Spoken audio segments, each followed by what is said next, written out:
And then just to give folks here a little bit of background, Andy, you suggested this as a topic, I think probably almost a year ago. Yes, I've been yeah, that's correct. Yeah, as a And safety. actually the timing's working out pretty well because we have a small ad hoc committee formed that our goal is to kind of develop and enhance safety resources for remote field research and remote locations. And that group's made up of Laura Ruling, Michael Tuma, Lane Johnson, Lucy Rose, and myself. And what we're working on there is kind of coming up with some better training resources for students and faculty and other staff, coming up with things like communication plan templates, and then also looking into these two-way satellite communication devices that you're going to talk to us today about. So it'd be great if, maybe down the line we could get some of these into the department and allow folks to be able to check them out. But I think with that little bit of a preamble, I'll just let you take it away. Okay, what I want to welcome everyone first of all, and talk a little bit about this idea of getting help off the grid and providing safety, so that you come back from your trip or your research mission or your expedition or what have you safely. And so that's why it's a good topic in the safety category. Now, I've been working with this technology since 2006. Now, I've been teaching GIS with my colleague, Dr. Paul Bolstead. We've been teaching GIS and GPS for many years, since about 2000, 2001. But in 2006, the satellite communicators came on board, and I started using them and as a personal device, and then I promoted it with my friends, and now I've been using it with my nonprofit where I have as a business, and I'm also on a board of a search and rescue, a safety foundation, and we loan them out. So I've got a lot of experience using these devices and actually working with them, and I want to share that experience with you. So the first thing is just the topic, need help at this location. This is sort of the thing, what do you do? This is the type of question that troubles people, and how do you get help? How do you monitor this situation? How do you help, and how do you notify someone about this? And so I want to talk about the technology, the underlying technology, and the vendors and some of the tools, and then how it applies to our program, and then answer your questions. Now, the technology, the first thing to talk about in technology is, and we could go back into sort of a history lesson about communicating and technology. And I've been involved in this type of remote communication for a long time. When I was very young, learning navigation as a child, we were talking about signal flags and using communication with radio signals, and those types of communication that I learned through the power squadron when I was learning navigating. But fairly early on, they started sending out these idea of beacons, where that you would carry a beacon with you on your ship or with you, and that if there ever was trouble, you would activate the beacon. So if the ship, and oftentimes those beacons were attached to a ship, and if the ship capsized, the beacon would be released automatically by water or something, and would start sending out a signal. And it's just sending out a beacon saying, I need help, or SOS, or Mayday, Mayday. And that would be picked up by nearby aircraft, or nowadays picked up by satellites, by communication satellites. Now, I want to differentiate that from communication, where you can actually send out a signal saying, I need help, and it can actually have a message with it rather than just a simple beacon. Now, what happened, one thing I want to mention with these beacons is that the beacons used to be just sending out, I need help. But what happened over the past few years as GPS has matured is that the beacon not only sends I need help, but also sends out the position, sends out your X and Y, sends out your latitude and longitude, if you will. And that would allow the receiver to move from search and rescue to being just rescue. And this is a very, very important idea or concept in search and rescue, because there's been quite a number of people who have been lost trying to rescue people, trying to find them. And in the search, is often very dangerous, dangerous conditions. And so having that information provided by a beacon showing where they are and they need help is actually a big improvement and can actually just move to rescue, a rescue operation. Now, what I want to talk about to complement this idea, there's a beacon where it's just sending out signals, is the satellite side of things. Okay, now the first one we want to talk about, and this is what we teach in class, is the global navigation satellite systems. We all have to get that mouthful to switch from GPS to GNSS, okay? And GPS is the US system. It was invented in the 80s. It really came from the US military, and it's the primary one worldwide, and it's still the leading one worldwide, but it's not the only one. And the Europeans have a system which is now in production. The Russians have had one for many years called GLONASS. The Chinese have one, Beidou, and the Indians have now a regional system. And I'm not listing the Japanese. There's also a Japanese regional system I should have on this sheet. But these are satellites that are actually sending out signals which you can use a device to actually obtain your X and Y coordinates, your latitude and longitude. So they're traditional satellites where the satellite is helping the user understand where they are and put that position potentially on an electronic map or a smart map. And so you can see in the search and rescue being rescue is that if that beacon is sending out an SOS using the GPS satellite with a known location, it's saying, I need help and here's where I am, so that the rescue organizations can know exactly where it is. So that's where the first thing you want to understand is that this is using the navigation satellites that to perform the purpose. Now, the main systems that are being used that are underlying all this are Iridium, Globalstar, Inmarsat, and I think I'm pronouncing that right, Inmarsat, and Thiruja. I'm not sure if I pronounced that right, which is an Asian, Australian, European system. And there's a couple of sort of good and bad about these systems. The geosynchronous satellites are useful, but if you can't get a signal, you can't just wait. You've got to actually move to the location where you can get a signal.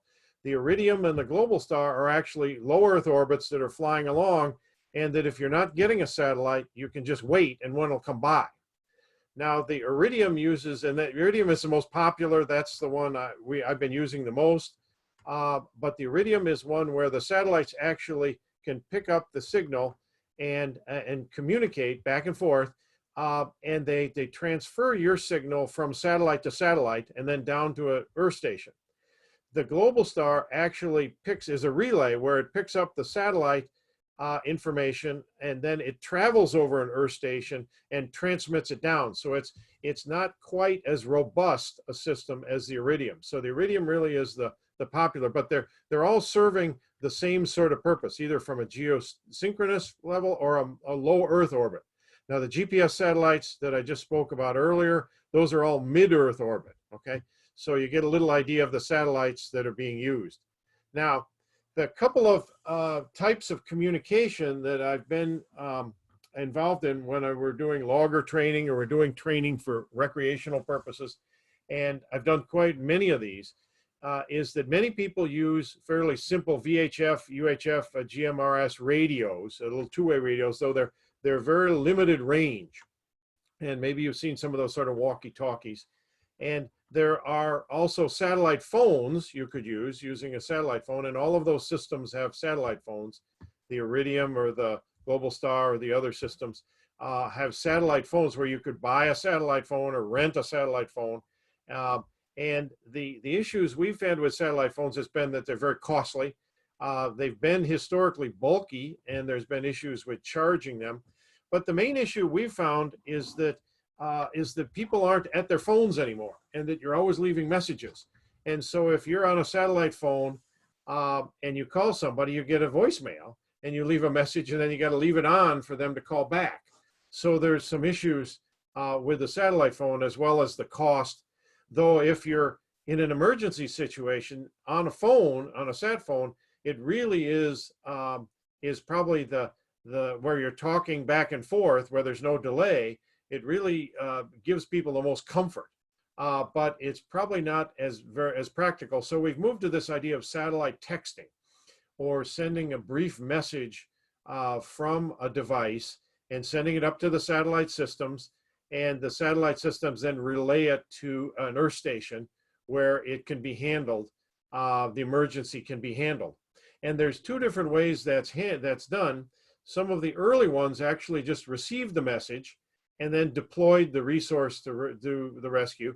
But the newer ones actually do two-way communication. So you'd send a message out saying, I need help at this location, and you would get a message back saying, okay, what's your problem?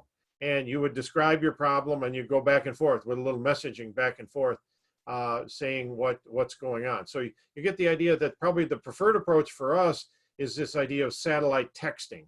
And this would be off-grid. And we want to stress that. Remember, this is off-grid. And the satellite texting can be SMS or to an email. That's optional. You know, both work. Okay. Now the main sort of families of them, and I'm talking about the two sort of leading ones here, Spot and Garmin, but I'm showing the beacon here. Now I'll start over on the left. This is the beacon, and the advantage of the beacon is there's no plan. There's no cost, monthly cost to it. You buy it once. They're $300-400 depending on which one you get. You can get them from $250 up to $300-400. There's different sort of levels of them. There's some that are activated by water, so on. But the basic idea is that it has a global, it has GNSS in it, what we call our older term GPS in it. So it knows its XY, knows its latitude, and it sends the message out, say, I need help at this location, I need help. And that's one that's quite popular with people, that because there's no monthly cost. You just keep it charged, and you push the button. Now, the disadvantage of that, the beacon approach, is that you never know if anybody got the message. You never know if anybody's coming until you see the helicopters, or you see the ship, or you see somebody coming in the distance. So it's really a one-way sort of thing, but you get what you pay for. Now, the other two leading vendors are, you may have heard, is the Inreach product, which was formerly Delorum, and now it's owned by Garmin. And Garmin pretty much bought the Delorum company for this Inreach technology. That's the product that I've used the most. And the other is the Spot technology. Now, I'll talk about some of the others here, and I'll come back to the main ones in a second. But there's two others that have just come on the market. That the Somewhere was a Kickstarter program. The Bivy Stick were a bunch of investments, venture capital people put together a program, and they're doing very similar sort of operations to the Inreach. And I'll talk with them, but I'll explain them a little more. But the key ones are the Garmin and the Spot, and then the Bivy Stick and the Somewhere, which actually operate very much just like the Inreach, all right? And the difference here is the Garmin Inreach and the Bivy Stick and the Somewhere all use the Iridium network. That's the best network. And they all pair with your smartphone, okay? So they do a Bluetooth pairing with your smartphone. And the advantage of pairing with your Bluetooth with your smartphone is that you have maps and all sorts of other things with your smartphone. The disadvantage is you got to have your smartphone out there. Your cell doesn't work in the wilderness, but your smartphone can work and pick up GPS and have the maps and actually Bluetooth to this Garmin Inreach or the Bivy Stick or the Somewhere. Now, the Bivy Stick or the Somewhere have no interface. So there's no interface that you can use it without your cell phone. So that's really the advantage of the Garmin Inreach product, is that it actually could operate without a smartphone. So there's a couple things to think about. The Spot has been technology which has been historically short messaging, but it's been one way. And just recently they've added their Spot X, which is the one on the side, which has this sort of BlackBerry-like keyboard, that it doesn't pair with your phone. So you've got to use this funny little keyboard to send messages and receive. And it's using the Global Star, which isn't quite as robust a system as the Inreach uses, or the bivy stick or the somewhere uses, and that's the Iridium network. So you've got sort of decisions here. So the one has been most popular with my colleagues, and we've done the most missions with, has been the Garmin Inreach. Now, the Inreach, which is formerly from DeLorme, okay, and like I said, Garmin bought the company.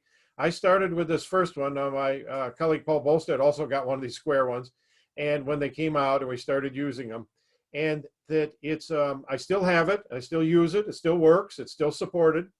And the older models that came from DeLorme still work and are still available on Amazon. So I've been able to obtain those pretty inexpensively.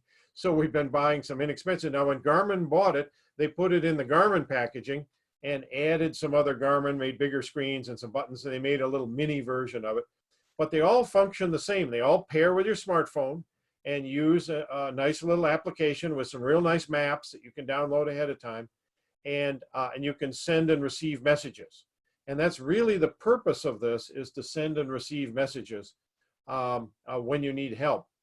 And there's a little second screen here, just getting a couple of little pictures. This is the one I use most of the time, but the Mini is getting quite popular. Now, these cost about $300 for the base ones. They come up to $400 or $500 for the little more expensive ones. The more expensive ones give you some maps that are built into them. They give you a little different battery life, sort of battery arrangements. And if you look at these, the bivy stick or the somewhere, those are about the 350 to 400 range to buy those devices. And the same way with the Spot, they're sort of similar.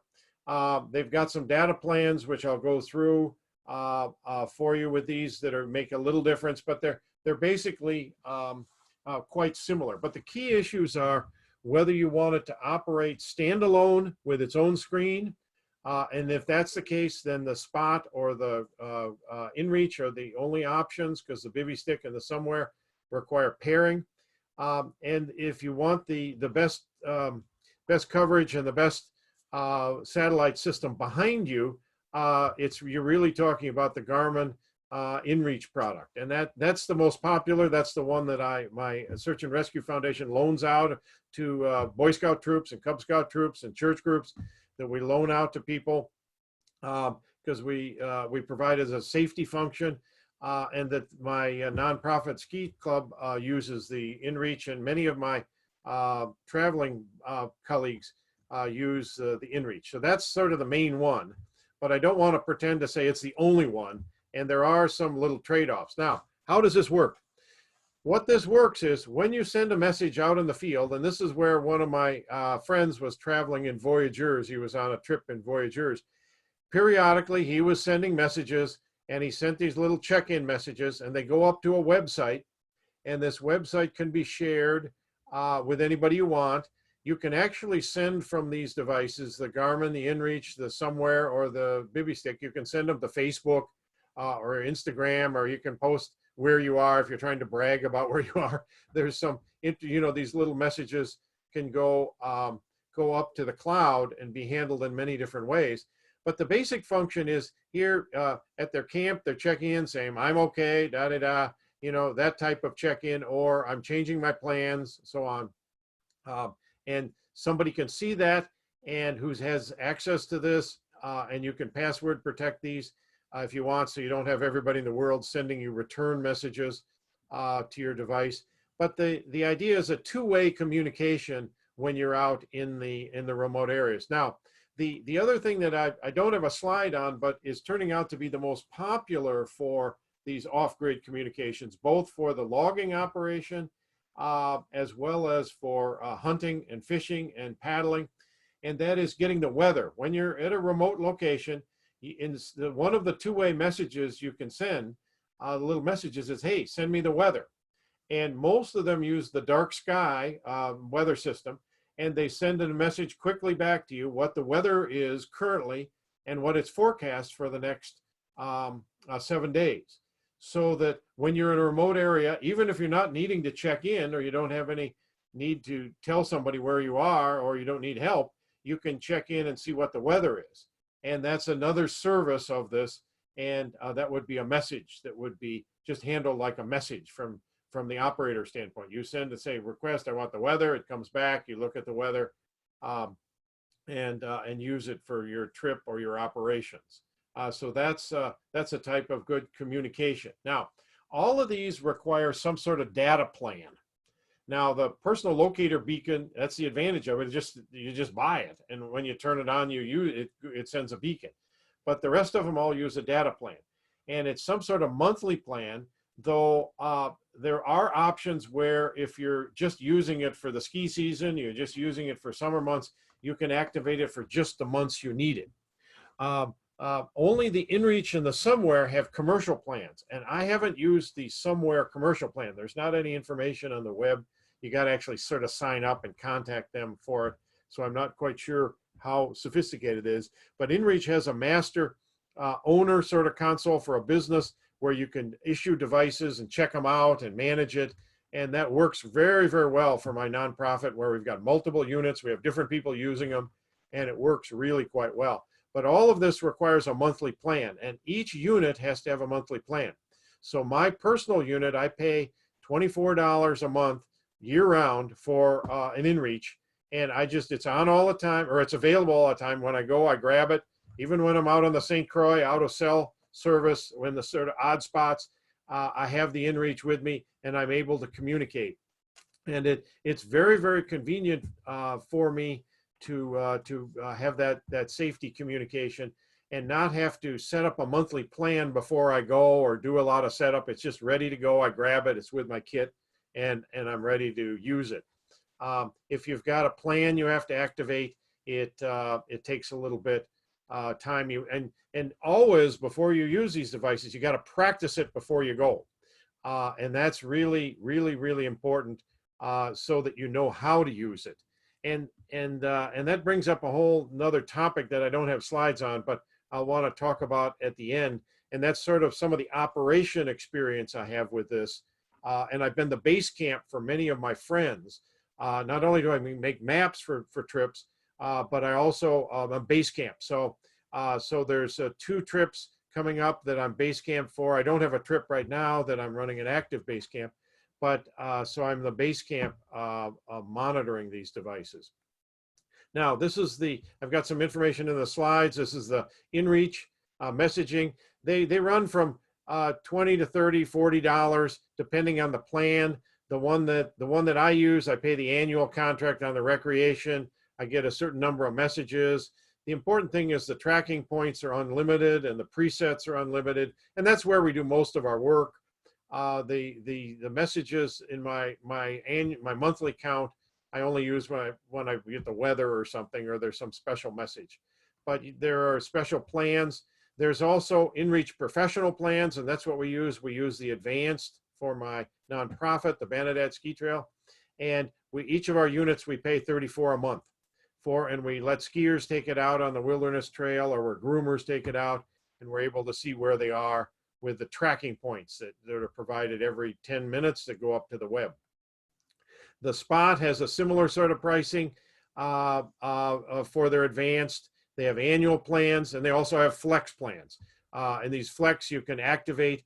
The only thing to worry about on the flex plans, if you're a recreational person, is that fine, you can just activate it for the month you want, but this is true for the Inreach also, you have to pay an activation fee. So that if you just activate it for the summer months, you pay an activation fee and then the monthly fee for those 3. And I find it's just easier just to pay it, every month. And then I use it in the summer and the winter. I use it in skiing. I use it in paddling. And turning it on and off is a little more hassle. The Bivy Stick has one plan, a base plan, but they've got some credits that you work through. It's a little more flexible. They're trying to compete on their plan side for the Bivy Stick, and that's something to think about. But you get the idea. You think $20-$30 per month, or in this case, a little below 20 for an activation. Somewhere has a similar plan, 15 to 30. They've got some plans that are fairly useful for data plan. Now, how does this work? Now, they all work with GOES, okay? GOES is and I've got let me bring up this, let's see, I got some slides sort of out of order here. Let me bring up, here's let me start with this slide. Now, all of this search and rescue is under an international program. And it was started many years ago, and 44 countries are participating in, and the US is participating, one of the participating countries, but it works worldwide. And there are a series of low Earth orbit, mid-Earth orbit, and geostationary satellites that are picking up beacons and are doing, are relaying information for international search and rescue. And the participating part of that is the US, the NOAA, SARSAT. Now, and that's sort of the worldwide organization for this sort of picking up these emergency signals. Now, there's a emergency service that all of them use, whether it be somewhere or Bivy Stick or the Inreach or the Spot, called GOES, or GOES. And it's part of a travel safety umbrella company, but it's called GOES Response. They have a bunker down in Texas where they monitor all this.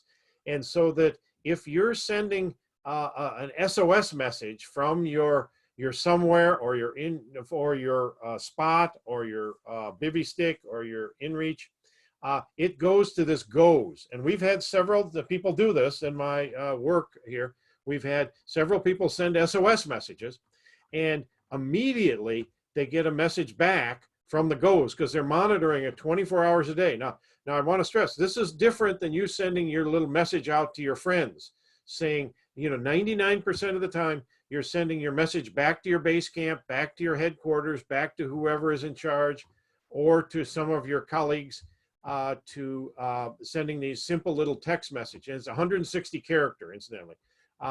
Sending these simple little messages with your paired device or through the handheld little keyboard. But if you push the SOS, it goes into GOES. And when GOES gets it, they send a message right back, and we've got experience. They send a nice little message back, say, hey, what's the problem? What's going on? So if you push the SOS, you better leave your unit on because you're going to have a dialogue going back and forth. And if you're too hurt to actually do anything or respond, they'll just scramble the resources if you don't even respond. If you push the SOS and you can't do any more, they'll send it out. But what they do is they send a message, hey, what's your problem? And then you start a dialogue to say, hey, can you, what sort of resources do you need? What's going on? And for example, the recent one, last summer, we had a bear attack in the Canadian North. And the message came into me, the message came into GOES. The Canadian mounted police immediately got notified. We started the dialogue with the party to provide help and advice, and we worked through the emergency situation. Now they managed to deal with it on the ground because often the rescue sort of situation takes quite a while to mobilize resources to get in to pull somebody out. And in this particular situation, it was an emergency that really needed help right then because there was a grizzly that was causing them problems. But they were able to deal with it on the ground. But the RCMP was notified right away. I got notified, and we were on dialogue, and it really reassured the travel people, hey, that somebody's there. Somebody knows what's going on. It was reassuring, even though we weren't able to immediately deploy something to deal with that threat. So you get the idea of how this goes. So it's part of an international. It's GOES is the LLC. And this is sort of the little logo. Now that compass is based on some Russian words, and incidentally, it's an international consortium. So we've really worked on words, or they've worked on words or terms or acronyms that represent all the different languages that are used in the search and rescue and training. Okay, so this is just a little slide how Iridium and Global Star all tie into this GOES search and rescue. Now, they've got a system with it that there's insurance. And this is what we've done a number of times, and I pay for this myself, is that if there's a search and rescue, and if Environment Canada is doing the search and rescue, or the Coast Guard or some of the US government agencies, they haven't yet been charging people for it. but I'm sure there's going to be issues where this gets charged, where you get charged. And some of the county sheriff and some of the local resources that get mobilized in these these issues, they do charge. And so there are some situations in the Colorado search and rescues I've been loosely involved in, that they actually did get charged. And because the county was trying to recover the funds. And there are little insurance plans you can put in place, and I pay the $17 so that if I ever push it and get charged, that I've got some insurance, because it's sort of cheap insurance. So there are some things. Now, I talked about the PLBs and the spot. So what I want to do is to sort of talk a little bit now of some operations. I'll move back to the beginning here about how we could use this in our operations. And some of my experience with this is that you got to remember, they're simple text messaging. And so the first thing is that you've got to have people who are using the device and are reading or listening to the messages know what to do and know how to handle it. And to give you an example of some of the problems we had a trip in Wabakimi that the group went out, and they left from an outfitter, and they told the outfitter they were leaving, and then they checked in every day. And the outfitter was seeing their check-in, and they didn't hear from one time they forgot to check in. It was raining and cold, and they didn't check in for a day or two, and they were busy, and they forgot to check in. And the people who were used to seeing the check-in every day for 3 weeks got worried. So they called the emergency on the group. And so when the people get to their takeout, the group got to their takeout, there's a helicopter there, and the RCMP was there. And they said, "What's going on?" It says, "Well, we got called." And here was a misunderstanding between the people receiving the messages and the people sending the message that needed to get worked out. So we've got a protocol we go through in passing these out to say, messages all over when you give it to friends and family or your support team, is to say, if you don't hear from the people, you don't worry. Do you know what I mean? If there's a problem, you'll hear. And you get the idea, the communication and the rules. The other that we've had trouble with is that people sending this and using the message expect it to be like a cell phone and expect it to be like SMS chitter chatter. And when you send the message through a satellite system, you set it out in a more open area and you send it, and it might take 5 minutes for the message to go up. And it might take 10 minutes for somebody to get the message and respond back to you. So that it's not something that's a live sort of communication. It's a very asynchronous type of communication, not a synchronous communication like you would have with a sat phone, for example. Now, how we use this and how we're very useful and might be useful for our research purposes is for tracking. These devices have tracking, little track points turned on. So when you're carrying it, if it's turned on, every 10 minutes or every hour or whatever interval you set, it can send a little message up to the web saying, "Hey, I'm okay," or "Here's where I am." Do you know what I mean? And it shows your progress. And this is what we do. We've got a 41 kilometer ski trail we're tracking in the Boundary Waters. And we have groomers out there by themselves in a remote area in difficult snow conditions. And so we want to know where they are, and we want them to be safe. So we can sit there, and I watch them here from the cities, watch the trackers moving through the landscape. And this is sort of a useful operation where somebody who's in charge could sort of keep an eye on it. Now, most of our travel group or our other business use is just check-in when they're necessary. And the loggers have used this. For example, they would use it for their drivers who get off the grid and they need to communicate with it. They'd have one in their work truck, their main work truck, that they'd be able to communicate with the driver or communicate for emergency.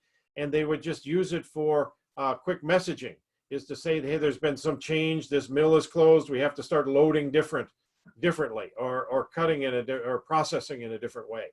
So there's a lot of real useful communication, but it requires some thinking ahead of time and some protocol to arrange. And the other thing I want to mention is the base camping. is that whenever you go out in the wilderness or you're sending research people out or somebody going off grid, you want to have a plan. You want to have somebody know where you're going. You want to know what colors of tent they have or what colors of coats they have. You know, all these are important when you're in search and rescue, when you're trying to find out or you're trying to help somebody, that you need to know where and what, and have a plan and have some information about where their destination and what's going on.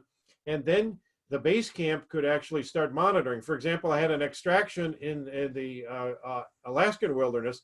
The group didn't make as good a progress as they had thought due to some horrible rain conditions, and so that they needed extraction. And so I got a message from them saying, hey, we need help at this location. We need to get out. So I communicated with the bush pilot. We got the coordinates right of the location for the landing, and we sent and the plane went in and everything was fine. Now, the base camp was a big help in that situation because the people in the field would have had to do a lot of communicating, say, okay, where am I? I got to send the coordinates to the pilot. I got to communicate with a pilot that's in the plane and doesn't have the ability to communicate synchronously with him. And so I was able to, in the middle, I got the message from the field group. I got the right resources mobilized, told them where to go, told the field group where they should be and when the extraction would be taking place, and everything worked out fine. But you get the idea of sort of how this would work in research, is that if our department owned a bunch of these, we could be issuing them to people. We'd have to put their name on them, have to know who they are, and know their sort of emergency things, if they've got diabetes or those sorts of things, emergency things, because they ask you that. The search and rescue people and the GOES people ask you, hey, is this person, how old are they? Are they young? Are they old? Do they have some pre-existing condition or something? And we need to know that. And then we need to know who's babysitting this information on the cloud when it's, and keeping track of the people and being able to help beyond just the SOS.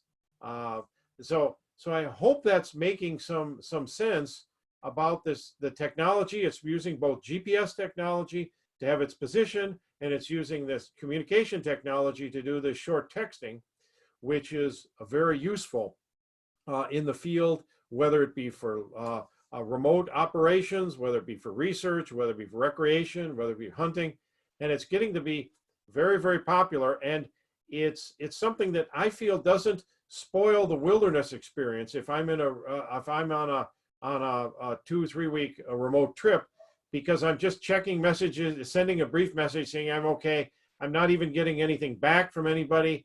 I'm just telling people where I am so they could feel reassured. And that many of the groups I lend this out to, the families at home really come back and tell me and give donations to our foundation because they liked it, is that hey, it was a peace of mind to know that my loved ones were traveling, everything was going fine, and I don't need to worry, even though I don't hear from them with all sorts of chitty-chatty messages like you would do on traditional.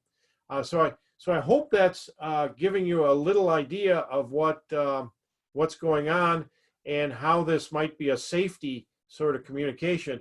Now, I'd like to, I hope we get some questions. I see there's a few participants, 22. How do we have that, Ryan? Is there anything coming up that people have questions? Mike Reichenbach just made a comment so far. He was just saying the communication issue with those who may be getting the map points, etc., and then getting worried was a real experience for him in Wabakimi also. And then he has since gone to not sending the map points to friends because of the worry that it was causing. Right. And that's the choice you have to make, is that if people are going to misinterpret, or in this case get sort of spoiled, do you know what I mean, with the constant communication, that you might be better off not telling them and just saying you'll hear from me if there's an emergency. And maybe they're better off. It just depends on your situation and how sophisticated your receivers are. And I've found that in all of the ones that I'm the base camp for, that I tell we send out a message to the friends and family with all sorts of disclaimers on it to say, hey, we're watching this. If you don't hear from them and you're worried, call me. Don't call them. You know what I mean? Don't call, and call the base camp. And to try and avoid those false, and we've had some false fires on these SOSs. One Boy Scout troop that had it, and they were playing with it. They wanted to sort of see, and they turned it on, and they said, "Oops!" and they thought they turned it off, but it didn't. And so the county sheriff came in looking for them. You know what I mean? So there's, you've got to really think through some of the issues, and sort of think through some of the problems.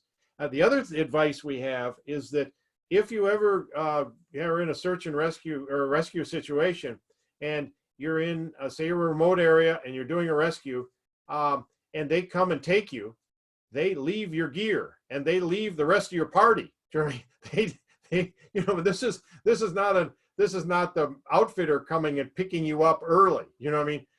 When you're dealing with the GOES or Environment Canada or the Coast Guard, they're just taking out that hurt person, that injured person, and so that's why a lot of our communication has been communicating to the outfitter or somebody say, hey, we're abbreviating our trip. We're gonna be over here. Can you pick us up at this location? And you'd plan a day or two ahead, and everybody would shift, and things work out well that way. I hope that helps. Any other questions, Ryan, or anything? Yep. So we've had a couple questions come through on batteries. Okay. The first one is how do the battery setups compare between the Spot and the Inreach? Well, they're almost all of them use the rechargeable. So this is something that is a whole nother topic, and we could do another seminar on it because I've done a lot with this. Because I have a CPAP, and so I use I'm in the traveling in the wilderness for 2 or 3 weeks, and I'm using solar chargers. You know what I mean, to charge my equipment. And I've got a lot of experience with all these different solar. So keeping the batteries charged is a real issue. Now the batteries on the Inreach and the Somewhere and the Bivy Stick and the Spot, I don't know the exact details of the Spot battery, newest one on the batteries, but they all last. We've had 2-3 week trips where they just turn it on for the weather periodically and check-ins, and that they come back with 60% battery. It's not a big battery issue. Now, if you turn it on with tracking every 10 minutes, you're going to be chewing up the battery a little quicker. But it's not. It really hasn't been a problem. It's more a problem of keeping your cell phone charged and keeping the temperature. We've had a problem this last winter with the Inreach freezing, because when they get down below five below, they start freezing up. And the same is true with your smartphone. It starts freezing up when it gets down really a lot below 20. The smartphone starts having trouble. So you got to keep them inside and then take it out when you need it and turn it on and leave it out in a location where you can get a good signal and communicate, and then put it back inside so it stays warm. So does that help? Yep. And so then how about the USNG when the batteries go dead? I'm not sure what that is, but do you know about USNG? U.S. National Grid. U.S. National Grid is what you're talking about. USNG. I'm not sure the acronym they're using. Maybe they could clarify what acronym. If the batteries are dead, the batteries are dead. You know what I mean? There's not anything. That's something you've got to deal with these devices, whether it's your smartphone or the Inreach. And that's why I have solar chargers and those sorts of things. Yeah. So if we just want to clarify that question if we didn't quite get that. Are there any other? Just clarifying. Yep, U.S. National Grid, the FEMA standard for location search and rescue. Right. The U.S. National Grid. U.S. National Grid is just a different way of reporting coordinates. and a different coordinate, and it's a very good coordinate system. I had one. I just dealt with the Canadian National Grid. You know, too. We were dealing with. They wanted the maps in that, but it's how you're presenting the information to whoever wants to know where you are, whether you're presenting it in UTM or you're presenting it in latitude, geographic, or in grid, coordinates. And oftentimes, and this is back to search and rescue sort of stuff, and we've had a couple of searches recently, and we've been pretty successful in our search and rescue, but you're doing a grid search, and so that's another sort of mix up of terms and similarity of terms. When you're actually doing a search for somebody on the ground, you're doing a grid search. Do you know what I mean? Where you'd start at a spot and go 20 feet, to the east, turn left and turn 20 feet, and then turn and go 40 feet, and then 20 feet. You're doing, very methodically going through the landscape.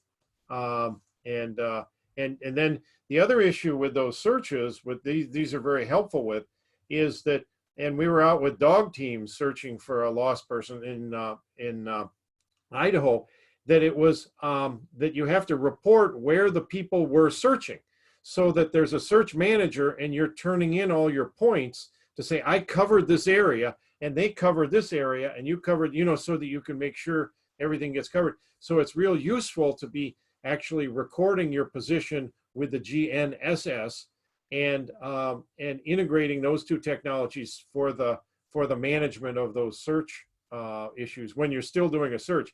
And when we've been doing our searches, they've been recoveries, basically. The person has been gone for a year and we're looking for them. And we've got one right in Namanji right now that from last fall that the guy disappeared. And that, it's a different sort of situation there. Got another question here. Andy, just checking, are you okay on time? I don't know if Oh, you yeah, have sure. class going live. Yeah. Okay, so another question here. Can you talk more about timber haulers using these devices? Oh, sure. Any experience with on-truck devices? Oh, yeah. The timber haulers, I've been working with Minnesota Logger Education in Cloquet, and with Rachel Peterson's group. We've had a number of we've had 4 different training sessions, and it's really been quite widely accepted with the loggers. And interesting enough, because they see it as an opportunity for their work and for their hunting. Do you know what I mean? So it serves 2 purposes. So it's been of real interest. And the idea is that the device would at least be on site at the operation, and then it would be, another device would be with your logging truck. Do you know what I mean? Would carry this. And you see, the problem with the logging trucks is that, and the one experience we had was the truck had a problem and slid off the road and was in the ditch, and they didn't have cell coverage for over a day, and they had real trouble finding where he was and getting help to him, because they didn't have the Inreach technology. And that is sort of an example of what would be very useful, is to be able to talk to your driver, communicate with your driver, whether they have cell or not. And so the idea would be, here the person, either the driver or the operator at the processor would be able to send a message, and the message is going out as an SMS message.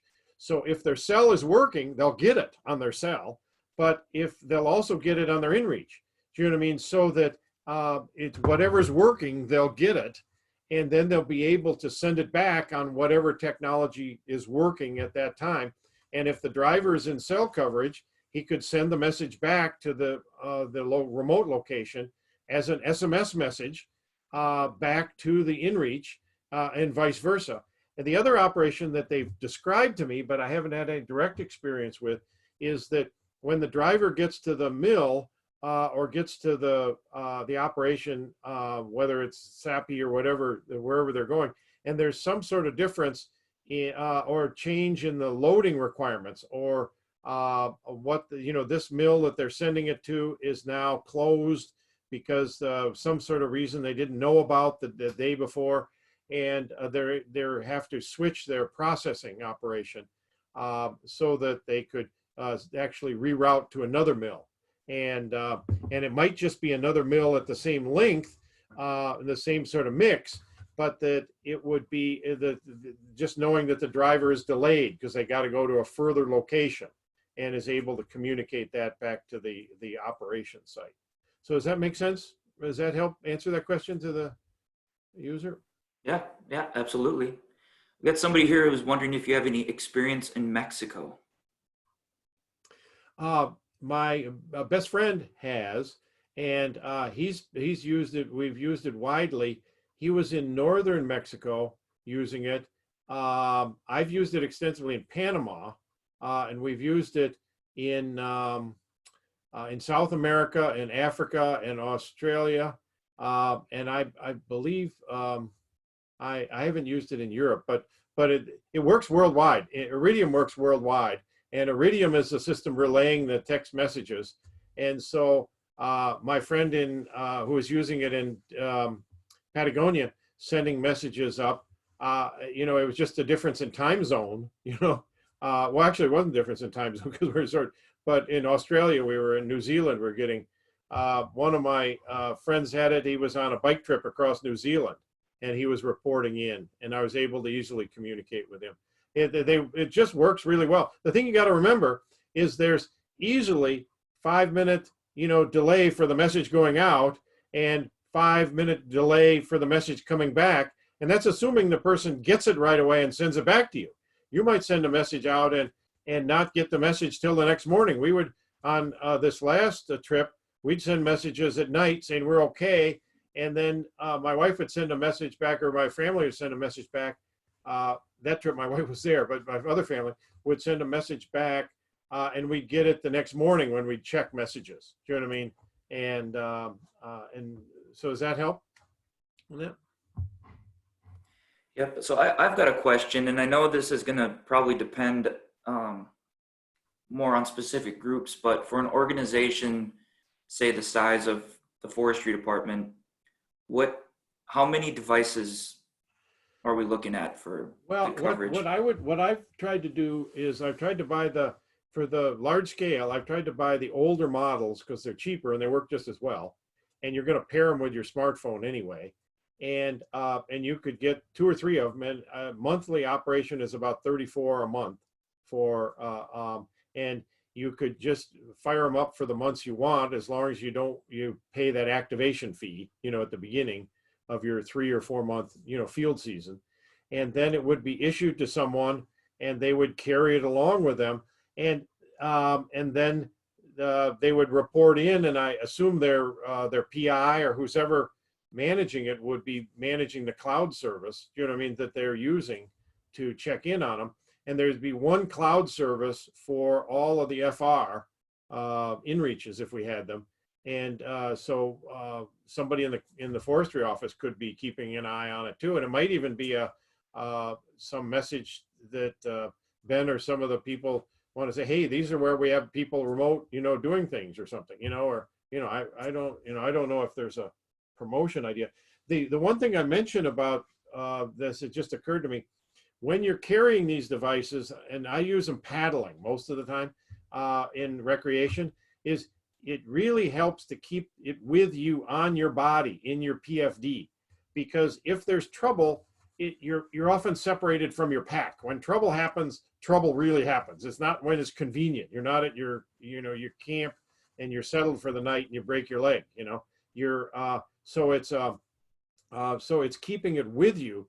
And we've also used these in several of our trips. We take several units.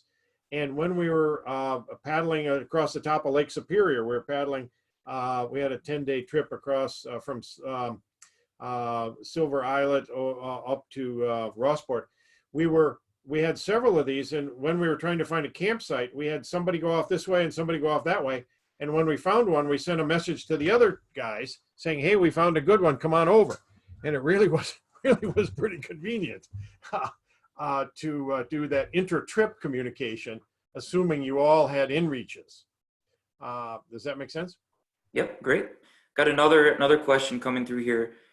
During a search and rescue mission, has this technology and drones been combined effectively? Yes, but I have not done that myself. I've used drones and this technology when we're doing a rescue, when we're doing a recovery mission, and the missions I tend to go out on are recovery rather than search and rescue. The actual rescue, when somebody's potentially still living, that I haven't used the drone for, though I've read in stories, and there's quite a lot of literature about that, about how the some of those technologies are useful for finding the person. But the key to remember what's happening now with these devices is the devices are sending your X and Y, so they know where they are. And so the drone and some of those searching technologies really aren't that, I mean, they're useful, but they're not as directly useful as they would be. Now, in our recovery missions, that's a different story. And that's where I was flying the drone for, trying to see where the person might have, the deceased might have an article of clothing or see something. Do you know what I mean? And it turned out it was impossible to see anything.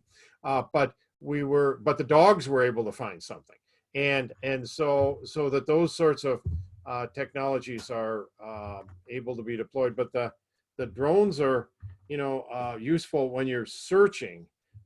It's not something for, because you know where the person or the device is most of the time. Great, Andy, this has been very insightful. I'm glad that we have your expertise here. No, it's a lot of fun. I do really love doing it. And we've talked with, this is probably the 12th or 13th time I've talked about this but primarily we're talking about it with our Far North symposiums or various different paddling groups. And I've been on the radio talking about this, so it's something that's very popular and very much of interest, and is really helps. So the society is so connected now that it's when I first started in 2006, everybody's saying, "Why do you want to do that? I want to go out to be out in the wilderness by myself."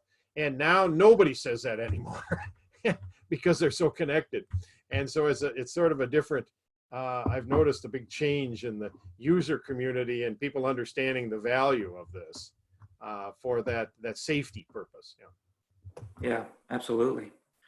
Well, we're coming up on 4 o'clock here in just a minute, so I don't see any other questions coming through.